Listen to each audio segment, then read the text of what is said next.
Hey, hey! Olá! Today we're going to be taking a look at and giving our first impressions for the competitive Viking-themed game Looot.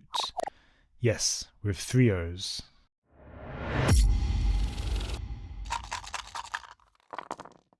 Looot is a 2 to 4 player worker and tile placement game published by Gigamic, designed by Charles Chevallier and Laurent Escoffier, with art by Xavier, Gueniffey, Durin.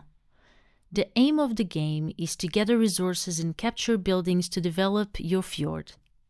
Gameplay takes about 35 minutes and offers a fair bit of replayability thanks to the main board pieces having different patterns and the randomized scoring conditions. At the end of the game, you score for any resources gathered and buildings claimed. The player with the most points becomes the Jarl of the Vikings.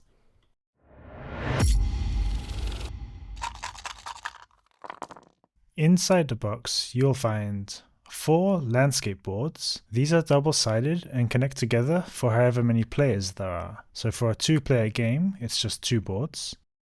4 personal fjord boards, where you will be placing any captured tiles from the main board to build up your village. 43 building tiles, made up of houses, watchtowers, and castles.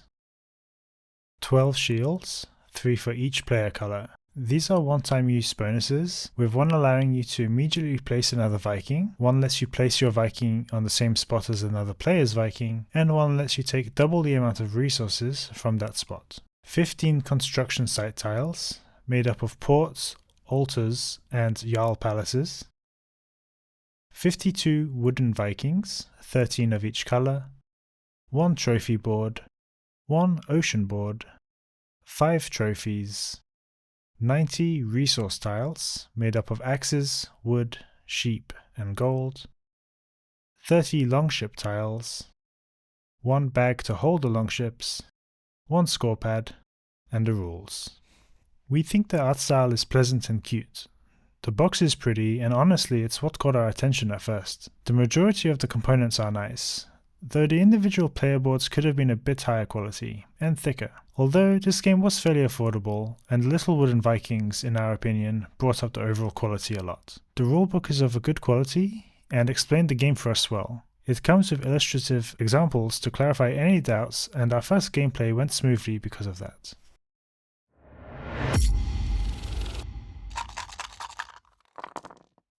I like it. It's really cute and it's a puzzle! This game is cool. I've liked it a lot from what we've played so far.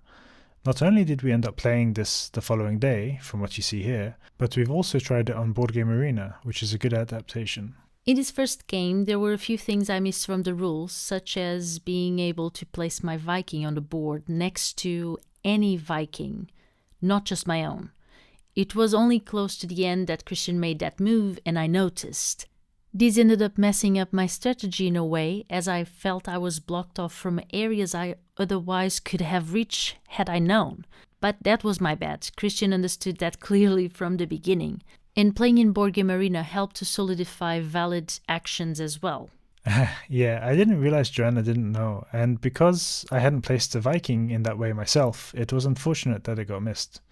This game is quite thinky, really, and it's not how you might imagine a typical Viking-themed game to be. There is no combat here, there's just looting. The entire game takes place over just 13 rounds. Now I plan ahead some actions like where to go, what to take, where to place what. It's all very puzzly, and I love that. It features a cool double placement mechanic, which we've not experienced before in a board game. You have to place a Viking on the central landscape board, and in turn you get to take a resource matching that space on the grid. Any tile you've captured is then placed onto your own personal fjord in any of the available spaces. What resources you capture and where you decide to place them is where the bulk of the points will be coming from. You start the game with 3 buildings that are individual scoring tokens, which have conditions for you to fulfill. And you can focus on them first, or plan ahead and fulfill the conditions along with any longships you might choose. What's cool is you could ignore the buildings altogether if you wanted, or just fulfill some of them. And the longships play an interesting role in the gameplay too. These are also entirely optional, but during your turn you are allowed to choose from one of 5 possible longships to take onto your fjord. And these are always replenished after each turn, so you will always have plenty of options. On this first gameplay, we forgot to go for them in the beginning and only remembered about them later on. That changed on the following plays. The longships are quite important for the endgame scoring. Yep, if you choose a longship, it gets placed onto your individual fjord, and if you're able to meet the criteria for it, then it will provide you a scoring bonus at the end of the game. This can quickly ramp up the score. For example, a castle would normally be worth 4 points, but with a couple of completed longships on your side, they could end up being worth 11 each. And you need to be mindful of where you place your longships, because there are limited spaces in your fjord, and if you miscalculate the positioning, or which resources you need to complete them, you might mess up that longship's bonus, or any existing conditions which you have yet to complete. This is where you have to be careful getting the longships. You can easily have too many on your fjord, and any longship not completed will subtract 5 points from your score at the end of the game. I like that there are a lot of ways to make points. We've been exploring different strategies the more we play. Yep, you can get quite strategic with it all. Oh, another way to make points is through the trophies, which are first come, first serve, and depend on the number of Axe tokens you have acquired. You have to be careful here though, because you can only choose one. I've since tried to get Axe tokens quicker, just like Christian did in this gameplay, so I could get hold of a higher value trophy, as it's 21 points just sitting there with the only requirement that you have 6 axes.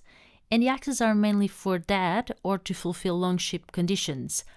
But in the end of the game, they alone don't provide any points to the final score, unlike the other resources and buildings. Oh, that's true. Actually, I might try that next time, ignoring the axes altogether and just focusing on the resources that would actually provide a score by themselves. Yes, in the last couple of games you focused a lot on gold, if I remember correctly. My Vikings love gold! I think this game would be a little bit too chaotic or stressful with 3 or 4 players, because I think we would be messing up one another's game more often perhaps. However, as we said before in other videos, we mainly play just the 2 of us, so for us, a game has to work with that player count. As it happens, it works for us. Yeah, I think this game works really well at 2. I would be interested to see how it plays at a higher player count, which perhaps we will do with some friends on Board Game Arena sometime. There is one particular thing that I don't like about the game, the yellow Vikings. There is blue, there is red, there is grey, and then the yellow that, to my eyes, blends in with the light green color of the boards too much. When it's just the 2 of us, it's not a problem, but if we ever play with 4 players, that might be a problem for me.